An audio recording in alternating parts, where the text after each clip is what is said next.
Assalamualaikum warahmatullahi wabarakatuh. Perkenalkan, nama saya Febi Dianti dengan NIM 2020-02083 dari kelas reguler 2020B. Saya dari kampus Tim Lasaran Jaya. Di sini saya akan menjelaskan tentang materi teori pengambilan keputusan dari dosen pengampu Dr. Andi Tenrik Sose, SSN, SE, MSI. Untuk mempersingkat waktu, langsung saja. Baik, yang pertama yaitu pengertian pengambilan keputusan. Pengambilan keputusan merupakan suatu proses pemikiran dari pemilihan alternatif yang akan dihasilkan mengenai prediksi ke depan dengan cara memilih salah satu alternatif dari beberapa alternatif yang ada. Definisi pengambilan keputusan menurut para ahli. Yang pertama yaitu menurut George R. Terry, pengambilan keputusan adalah pemilihan alternatif perilaku atau kelakuan tertentu dari dua atau lebih alternatif yang ada. Yang kedua yaitu menurut Sondang P. Siagin, pengambilan keputusan adalah suatu pendekatan yang sistematis terhadap hakikat alternatif yang dihadapi dan mengambil tindakan yang menurut perhitungan merupakan tindakan yang paling cepat. Yang ketiga yaitu menurut James A. F. Stoner, pengambilan keputusan adalah proses yang digunakan untuk memilih suatu tindakan sebagai cara Selanjutnya yaitu tujuan pengambilan keputusan. Yang pertama yaitu tujuan bersifat tunggal. Tujuan pengambilan keputusan bersifat tunggal mengacu pada pengambilan keputusan yang dilakukan karena hanya ada satu permasalahan saja. Yang kedua, tujuan bersifat ganda. Sementara ditinjau dari tujuan pengambilan keputusan yang bersifat ganda adalah pengambilan keputusan yang didasari karena terjadi lebih dari satu masalah. Selanjutnya yaitu dasar pengambilan keputusan. Menurut George R. Terry dan Pricklo, disebutkan dasar-dasar pendekatan dari pengambilan keputusan yang dapat digunakan yaitu intuisi. Intuisi adalah sebuah keputusan yang dilandasi kematangan spiritual dan rasa, namun rawan akan lebih bersifat emosional dan sangat subjektif karena sangat berkenaan dengan rasa. Yang kedua yaitu pengalaman. Keputusan didasarkan pada pengalaman seseorang pemimpin biasanya akan berdaya guna dan akan sangat praktis karena telah pernah diterapkan dan tentu saja dipilih kembali karena dianggap telah menampakkan hasil yang baik. Yang ketiga yaitu fakta.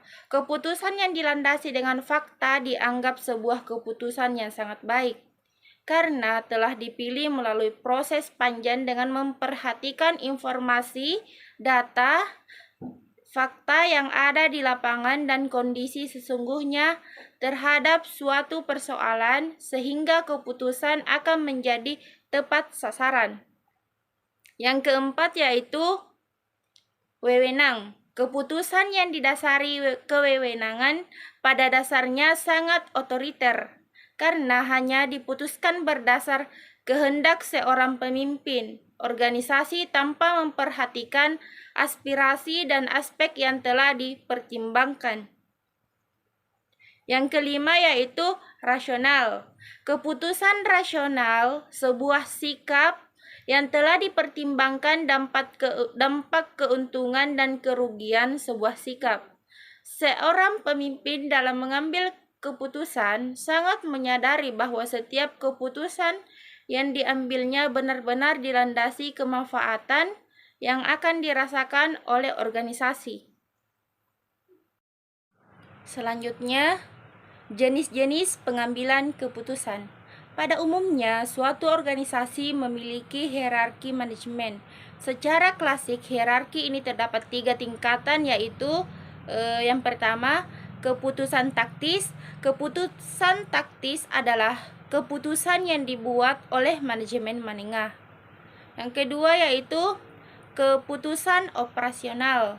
Keputusan operasional adalah keputusan yang dibuat oleh tingkat manajemen yang paling bawah, misalnya operator mesin di lantai produksi. Yang ketiga yaitu keputusan strategis. Keputusan strategis adalah keputusan yang dibuat oleh manajemen puncak dalam sebuah perusahaan. Selanjutnya yaitu unsur-unsur dalam pengambilan keputusan. Pertama, tujuan dalam pengambilan keputusan. Kedua, identifikasi alternatif keputusan untuk memecahkan masalah. Yang ketiga, perhitungan mengenai faktor yang telah diketahui sebelumnya. Keempat, sarana untuk mengevaluasi hasil dalam suatu pengambilan keputusan. Selanjutnya yaitu faktor-faktor pengambilan keputusan. Menurut Terry 1989, faktor-faktor yang harus diperhatikan dalam pengambilan keputusan. Yang pertama yaitu hal-hal yang berwujud maupun tidak berwujud, yang emosional maupun rasional perlu diperhitungkan dalam pengambilan keputusan. Kedua, setiap keputusan nantinya harus dapat dijadikan bahan untuk mencapai tujuan organisasi. Yang ketiga, setiap keputusan janganlah berorientasi pada kepentingan pribadi, perhatikan kepentingan orang lain. Yang keempat, jangan sekali ada satu pilihan yang memuaskan. Yang kelima, pengambilan keputusan merupakan tindakan mental. Dari tindakan mental ini kemudian harus diubah menjadi tindakan. Keenam, pengambilan keputusan yang efektif membutuhkan waktu yang cukup lama. Yang ketujuh, diperlukan pengambilan keputusan yang praktis untuk mendapatkan hasil yang baik. Yang kedelapan, setiap keputusan hendaknya dikembangkan agar dapat diketahui apakah keputusan yang diambil itu betul. Yang kesembilan, setiap keputusan itu merupakan tindakan permulaan dari serangkaian kegiatan berikut. Selanjutnya yaitu proses pengambilan keputusan. Yang pertama, menetapkan keputusan. Sebelum memulai, harus memastikan bahwa keputusan yang diambil realistis, dapat diukur dan dilaksanakan sesuai waktu yang ditetapkan. Yang kedua yaitu mengumpulkan informasi. Mengumpulkan informasi dengan melakukan penelitian primer dan sekunder.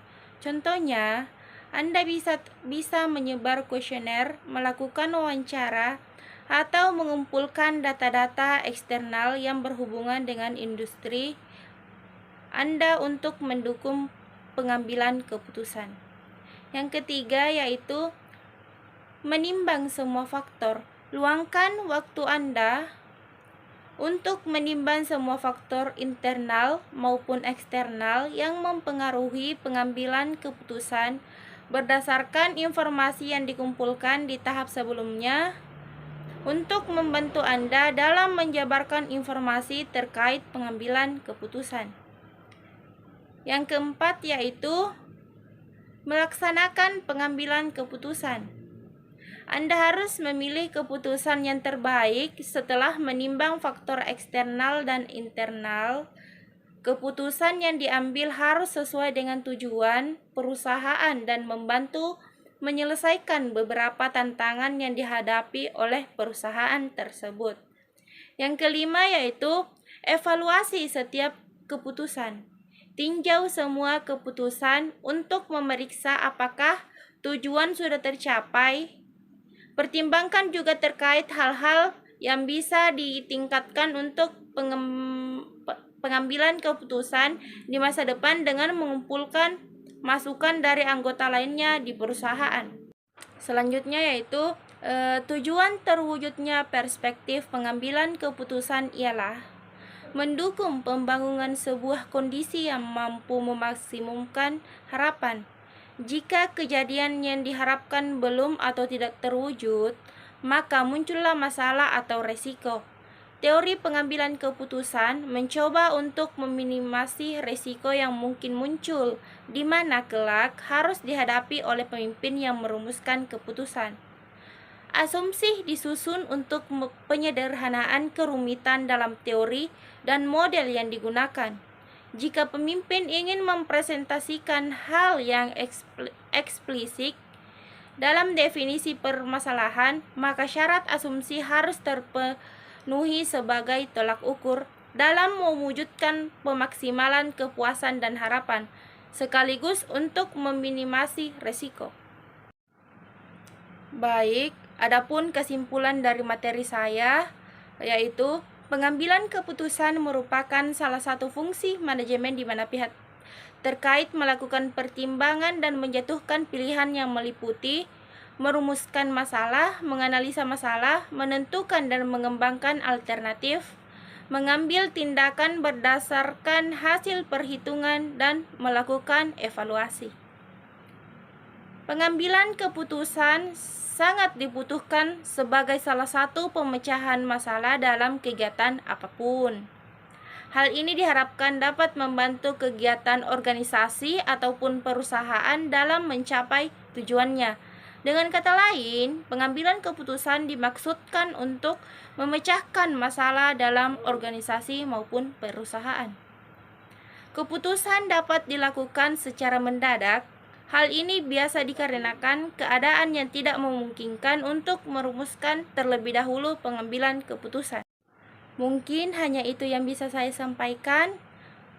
Semoga bisa bermanfaat bagi kita semua untuk kedepannya. Kurang lebihnya mohon dimaafkan. Wabillahi taufik wal hidayah. Wassalamualaikum warahmatullahi wabarakatuh.